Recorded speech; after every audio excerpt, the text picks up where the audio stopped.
โอเคคลิปนี้ชิมาแนะนำวิธีการส่งไฟล์เอกสารหรือรูปภาพต่างๆผ่านช่องทางอีเมลอันดับแรกเราต้องมีบัญชี Google หรือบัญชีอีเมลก่อนอันดับ2เราต้องมีแอปพลิเคชันอีเมลหรือ Gmail เนาะถ้าบ่มีก็ต้องโหลดบางเครื่องโทรศัพท์บางเครื่องมันจะมีมาพร้อมกับโทรศัพท์อยู่แล้วเมื่อมีแล้วเนาะเราก็สมัครเข้าไปเป็นที่เรียบร้อยแล้วอันดับต่อมาเราก็คลิกเข้าไปที่แอป Gmail ของเราเลยเมื่อคลิกเข้ามาแล้ว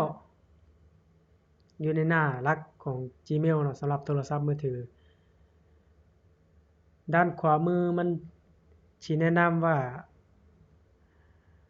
มันมีเมนูต่างๆให้เลือกอันนี้เป็นช่องทางเลือก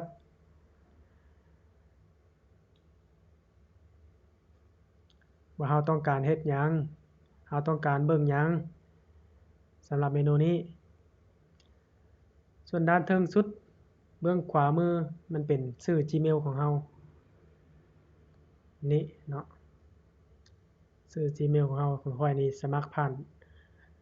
จัดบัญชี Google เนาะ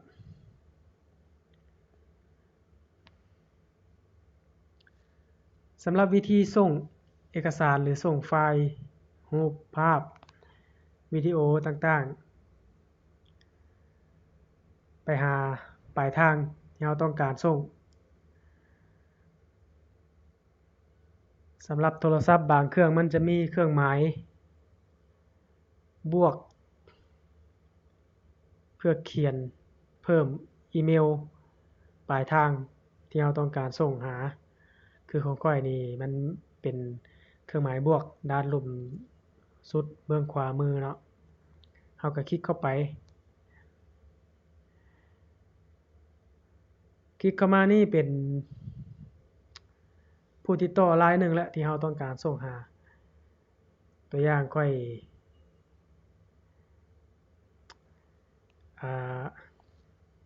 สิส่งหา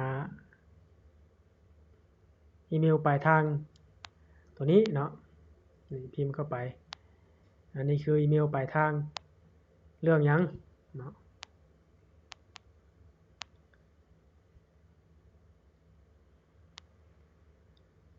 เขียนอีเมลเจ้าต้องการส่งเอกสารบ่ส่งไฟล์บ่เป็นไฟล์รูปหรือไฟล์เอกสารเนาะคลิกเข้ามาบ่อนมันเป็นรูปแนบเอกสารนี้แนบไฟล์เนาะแทรกไฟล์เจ้าต้องการแนบไฟล์หยังสิเป็นแนบไฟล์รูปบ่เลือกที่รูปเลือกรูปที่เจ้าต้องการส่งรูปเอกสารเจ้าบ่ที่เจ้าถ่ายตัวอย่างข้อยเลือกรูปนี้แล้วก็เขียนเจ้าต้องการเขียนหยังส่งเนาะลูกศรส่งออกกำลังส่งแล้วเนาะเรียบร้อยถือว่าจบวิธีการส่งอีเมลผ่านทางโทรศัพท์มือถือ